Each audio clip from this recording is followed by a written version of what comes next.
Emeka Obiora struck Tunde's name out of the order book with one slow line of red ink, then told the whole workshop the apprentice had ruined the governor's suit and would not be paid for the month. Tunde did not move. He stood in the middle of the cutting floor with a yellow tape measure still hanging around his neck, and he watched a man he had served for 9 years erase him in front of 14 people who had eaten from the same pot of jollof rice at lunch. The fans turned slowly overhead. Nobody turned them off. Outside the louved windows, Lagos went on roaring, Danfo horns, and a generator 2 doors down, hawkers calling pure water in the heat. And inside the room, there was only the scratch of that red pen finishing its line. Emeka capped the pen. He set it on the glass counter beside the brass bell he rang when an important client arrived. Then he looked up, and what Tunde saw in his face was not anger. It was relief. The kind of relief a man wears when a problem he has been carrying has just found someone else to sit on. Tunde Adeyemi was 34 years old.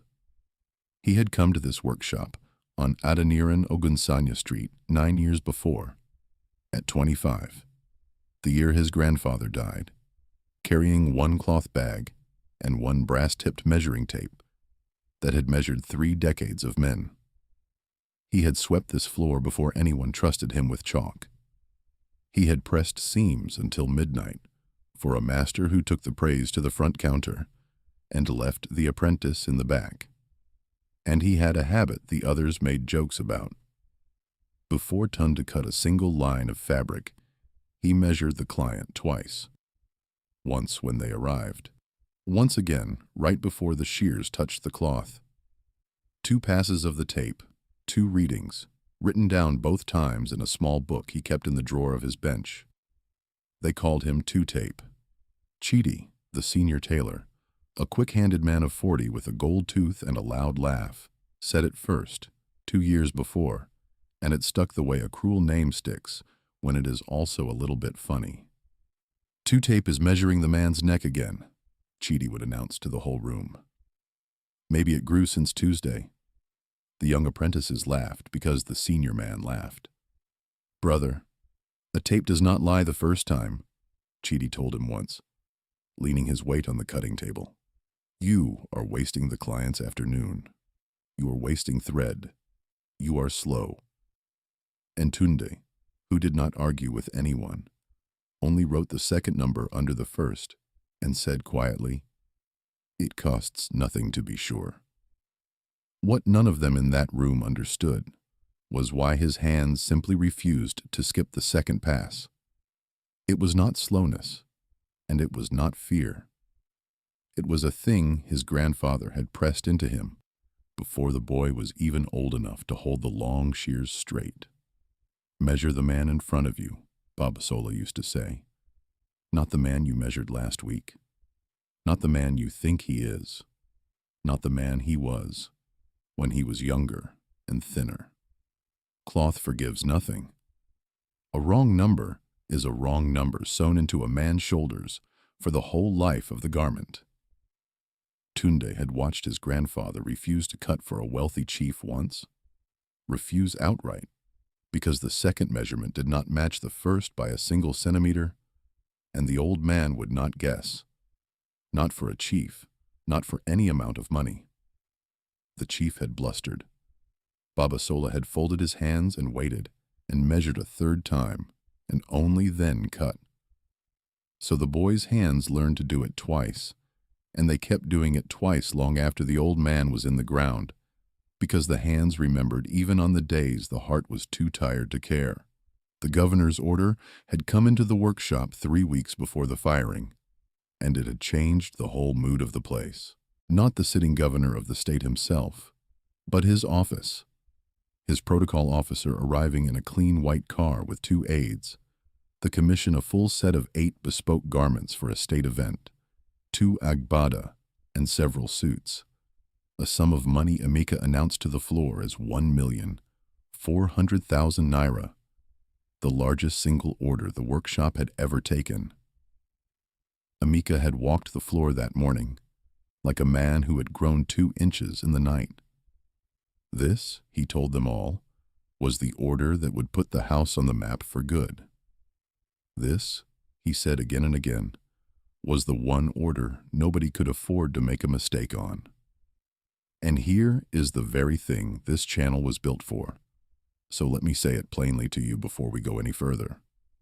If you have ever been the careful one in the room, the one who does the extra check that everybody around you laughs at, the one who keeps the receipt that nobody thinks they will ever need, and you have a feeling deep down that one day a louder, more confident person is going to take the credit for your good work and hand you the blame for theirs, then you already belong here with us.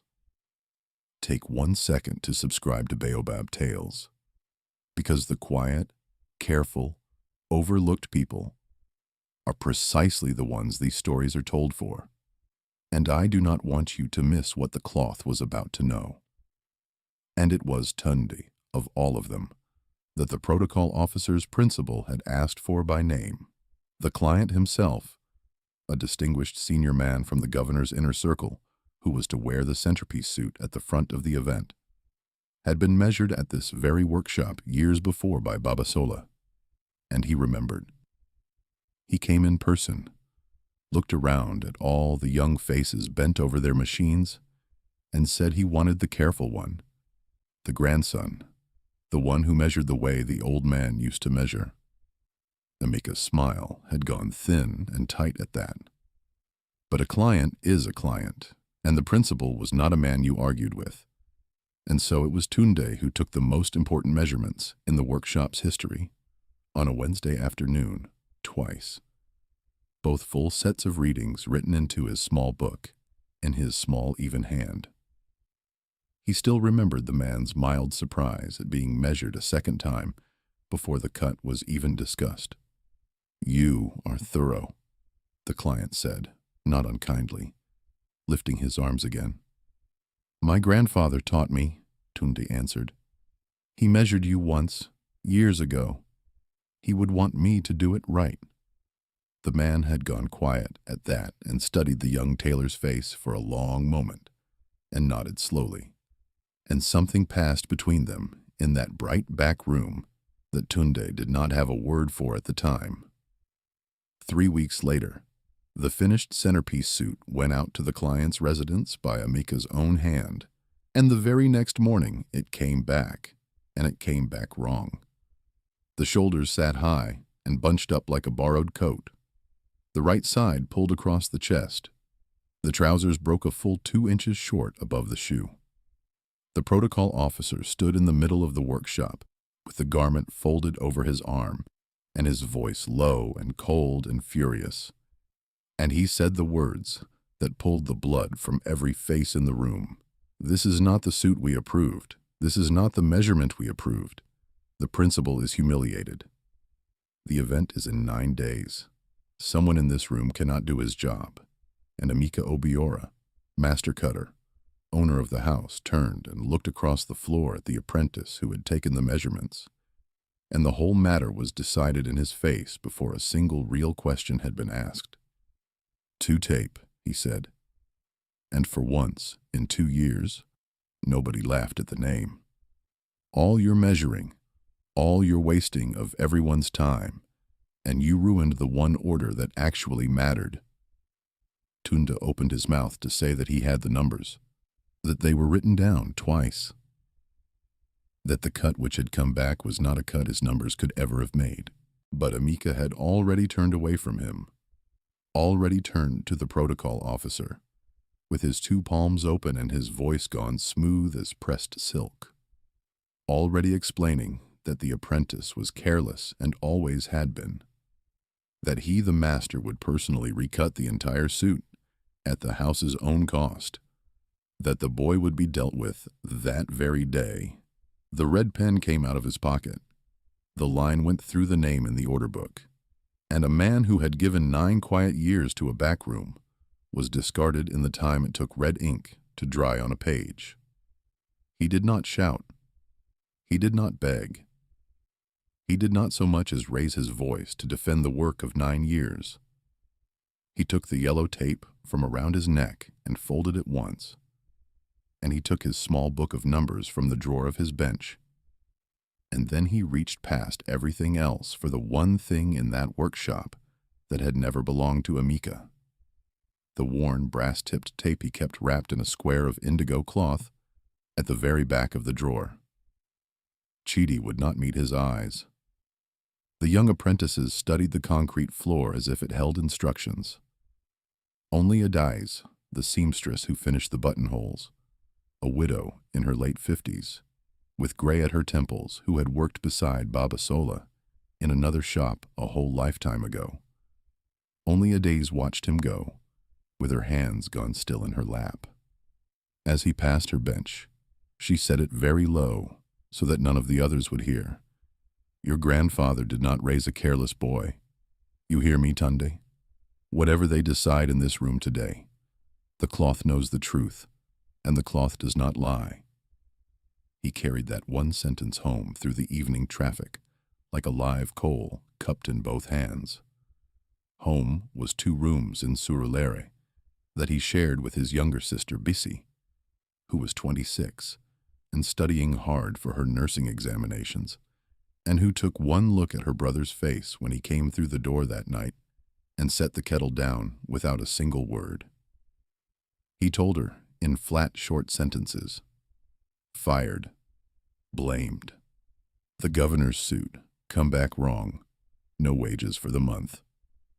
She did not cry and she did not rage, which had always been her way.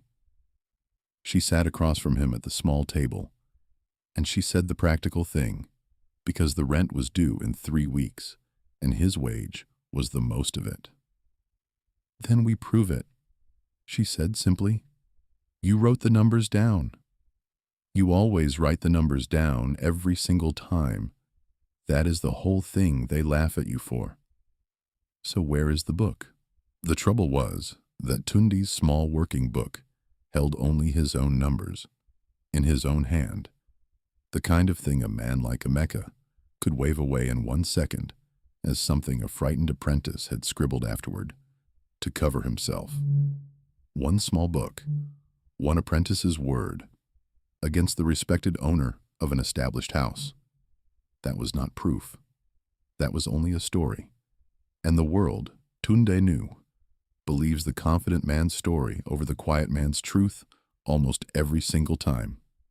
He sat up most of that night turning it over and over, and somewhere past 2 in the morning, his tired eyes settled on the old cloth bag in the corner of the room, the bag that had come with him from his grandfather's house 9 years before, and had never once been fully unpacked, because Griefy had sealed it as tight as any padlock. And inside that bag were 2 things he had carried from room to room for 9 years without ever using: Baba Sola's master measurement ledger and the small iron key to Baba Sola's sewing trunk, the heavy trunk that still sat under a wax print cloth in the corner of his late mother's flat in Yaba, untouched, because Tunde had never once been able to make himself open it. If you've made it this far into Tunde's story, hit subscribe, because what happens next is the part I've been waiting to tell you. In the morning, he went to Yaba.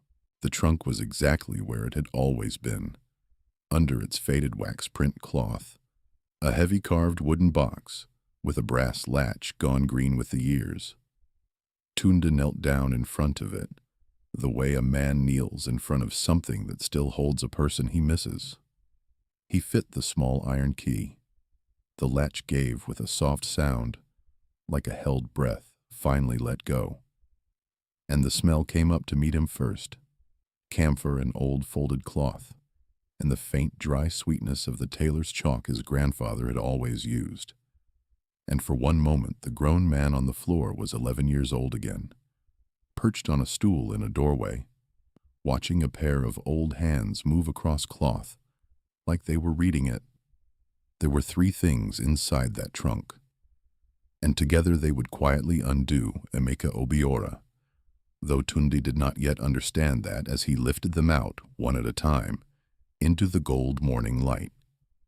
The first was the ledger, not his own small working book, but the master record, a thick, leather-bound register in which Babasola had written down every single client he ever measured across 31 years of the trade, the name and the date, and the full set of numbers, and into which, Tunde now remembered with a jolt, the old man had made him copy his own daily measurements as a boy, over and over, so that the boy would learn in his bones that a measurement written down and dated is a measurement no man can ever argue away. And there, because the workshop had always kept its own copy of the register, and because Tunde, out of pure, unbreakable habit, had carried this very ledger to the shop, and entered the governor's client into it the same Wednesday afternoon he measured the man. In his own neat and even hand, dated, were the true numbers. Neck, shoulder, chest, sleeve, waist, the full set, twice. The second reading initialed carefully under the first. The exact numbers the centerpiece suit should have been cut to.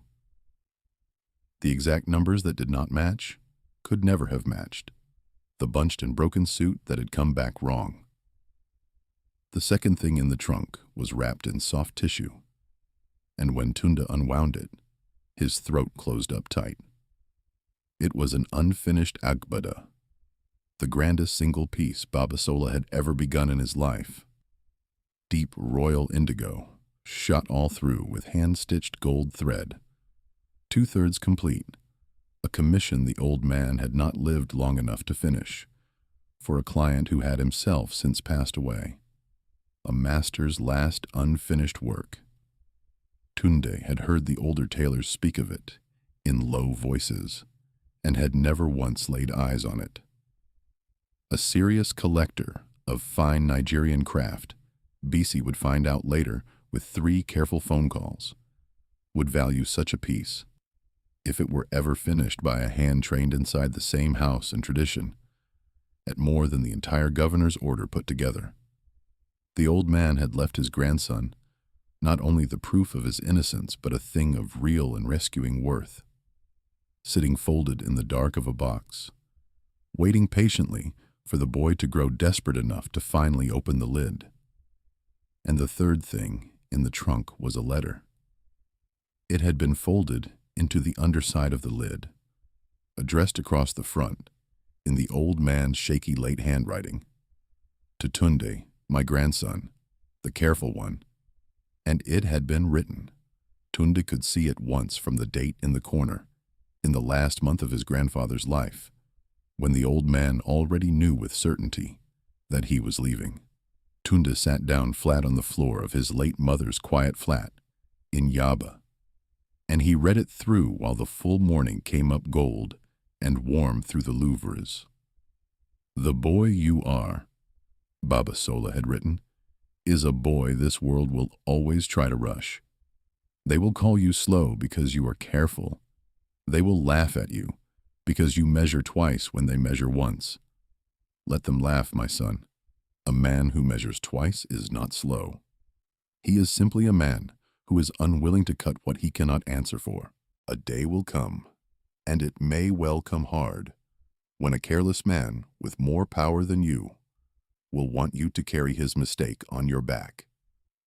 On that day, you will not have your voice, because the careless are always the loudest men in the room. You will have only your numbers, so write them down every time, twice, all the days of your life, and keep them somewhere that neither moth nor man can reach, because the cloth does not lie, and neither will your ledger. I have left you 3 things: my book, and my last work, and my tape. The book is your proof when no one will believe your mouth. The work is your bread when they take away your wages. And the tape is so that you never forget whose hands you carry in yours. Measure true, my son, and you will never once in your life have to raise your voice to be believed." Tunde read the letter through twice, very slowly. Then he folded it back along its worn creases, and he wrapped his grandfather's brass-tipped tape once more in its square of indigo cloth. And he understood at last that the old man had been measuring him too, all those years, quietly, and had written down the whole truth of him in a letter and sealed it inside a box against the exact day that had finally now arrived. He could have walked straight into the workshop the next morning and slapped the open ledger down on the glass counter in front of everyone. He did not. He understood something his grandfather had understood before him, that a quiet truth laid down in the right room will always beat a loud truth shouted in the wrong one. The protocol officer worked for the governor's office, and the governor's office had its own careful ways of checking a thing. So Tunda did the patient. Careful thing. The thing they had all laughed at him for. He photographed every relevant page of the ledger, every dated entry. In his own unmistakable hand, from the afternoon he measured the principal. He sat down and wrote a single calm letter to the protocol officer. No accusations in it anywhere. No naming of names. Only the plain facts and the dated record, and the simple offer that the office was free to verify the true measurements against the principal's own body at any hour of any day they chose. And he attached the numbers, all of them, twice. For 9 days, nothing at all happened. And those were the hardest 9 days of the whole affair. Emika, hearing through the trade that the apprentice had not simply crawled away into silence, began to manage the story out in front of him. He told arriving clients the boy had been let go for carelessness on a major order. He told Chidi to say the very same thing to anyone who asked, and Chidi, who needed his job, said it. Word travels fast in the tailoring trade on the island, faster than any danfo, and a young tailor with no shop of his own and a freshly ruined name does not get hired anywhere. Bisi, between her own study, telephoned workshop after workshop, and not one of them would take her brother on. It looked, for those 9 long days, exactly the way the careless always managed to make it look in the end, clean and neat and settled. Emika's version of events was confident and smooth, and came from the mouth of the respected owner of an old house. Tunde's version was a fired apprentice and a dead man's book. Neat was winning, and Tunde sat in the 2 rooms in Surulere and felt the cold old fear creep back in, the fear that the world is simply built for the loud, and that being right is not the same thing, has never been the same thing, as being believed. What finally broke the whole thing open was the one thing the careless never planned for. The governor's office, before any state event, runs its own strict protocol, and part of that protocol, it turned out, was a final verification of every commissioned garment against the principal's own approved measurement sheet, a sheet the principal's personal aide had taken independently weeks earlier, as a matter of simple routine, and filed away. When Tunde's calm, careful letter arrived with its dated numbers attached, a young officer in the protocol unit did the single most obvious thing that not one person in that whole workshop had bothered to do. He laid 3 things down side by side on a desk. The principal's own approved measurement sheet, the numbers copied out of Tunde's ledger, and the actual centerpiece suit that had come back wrong. The principal's own sheet and the numbers in Tunde's ledger matched each other to the centimeter. The suit on the desk matched neither of them, which raised the only question in the whole affair that actually mattered, and it was not, it had never been, whether the careful apprentice had measured badly. He had measured perfectly. He had measured twice. The real question, the question that now hung in the air of the protocol office, was who had cut the most important suit in the workshop's history to an entirely different set of numbers, and where exactly the expensive premium cloth and the skilled hours that had been paid for at the full price of a centerpiece garment, had actually gone. Because a suit cut to the wrong measurements is not a suit ruined by a careless or shaking hand. The seams on it were clean. The buttonholes were neat. The work was the work of a skilled cutter. It had simply, deliberately, been made for a different man's body. And a master cutter of 20 years does not make a clean, skilled garment to the wrong numbers by any accident. The young protocol officer was thorough in the way Tunde would have been thorough, and he did not stop at the numbers on paper. He turned the centerpiece suit inside out on his desk and read the garment itself the way a tailor reads cloth. The grade of the lining did not match the grade quoted on the invoice. The interfacing across the chest was a cheaper canvas than a centerpiece suit should ever carry. There was a maker's habit in the way the inside seams were finished, a particular felled stitch, and that same habit, the officer would later confirm, appeared in a second fine suit that had left the same workshop in the same week for a private buyer. 2 suits, 1 set of premium cloth paid for by the governor's office, and only one of them made to the principal's true body. The garment, in other words, was not a mistake. It was a confession, sewn in thread, waiting for someone patient enough to turn it inside out and read it. Tunde's grandfather had told him once that every garment remembers the hands that made it and the corners those hands cut. The suit remembered. It had been telling the truth from the moment it came back through the door, and the only person in the workshop who would have known how to listen to it was the one they had thrown out. The protocol office came to the workshop on a Thursday afternoon, 2 officers and the principal's own aide, and they did not come with shouting or with threats. They came with paper and with quiet questions. They asked Emeka, standing there in front of his whole floor of workers, to produce the measurement sheet the centerpiece suit had been cut from. Emeka produced a sheet. The aide laid that sheet down beside the principal's approved measurements and beside the photographed ledger entry, and asked him, mildly, almost gently, why the cutting sheet he had just handed over matched neither the client's own body nor the apprentice's careful record. And the room, 14 people, who had stood and watched a name struck out in red ink 9 days before, now watched the master cutter's smooth confidence develop a single long crack, right down the middle of it. It came apart slowly, the way these things always do when they are real and not invented, and the expensive premium cloth that had been allocated and paid for the centerpiece suit had been quietly cut.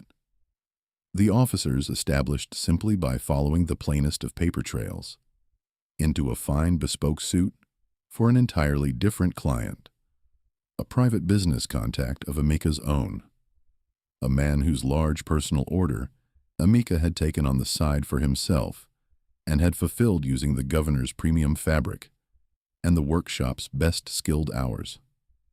And then he had cut the governor's actual garment in a hurry from inferior cloth to numbers he had altered on the cutting sheet, so that if anyone ever checked, the whole blame would fall cleanly on the measurement. And the measurement, he had made very sure, was the apprentice's. He had chosen Tunde to take those measurements in the first place, not in spite of the boy's endless careful habit, but precisely because of it, because a careful man's numbers, once quietly altered, make the most convincing fall guy of all. The protocol officer asked Emeka, plainly, why he had blamed the apprentice for his own diversion. Emeka Obiora, master cutter, owner of the house, stood with his mouth open and found that he had nothing at all to say. The aide closed the folder. Tunde was not in the room for any of that. He heard it that same evening from a daisi, who telephoned him the moment the office cars had pulled away, and who described in her low, steady voice how the master cutter had stood there with absolutely nothing to say. while the plain paper spoke the whole truth for itself, and how nobody on the floor had laughed, and how the silence that had filled the workshop in that moment had been an entirely different kind of silence from the silence on the day they fired him.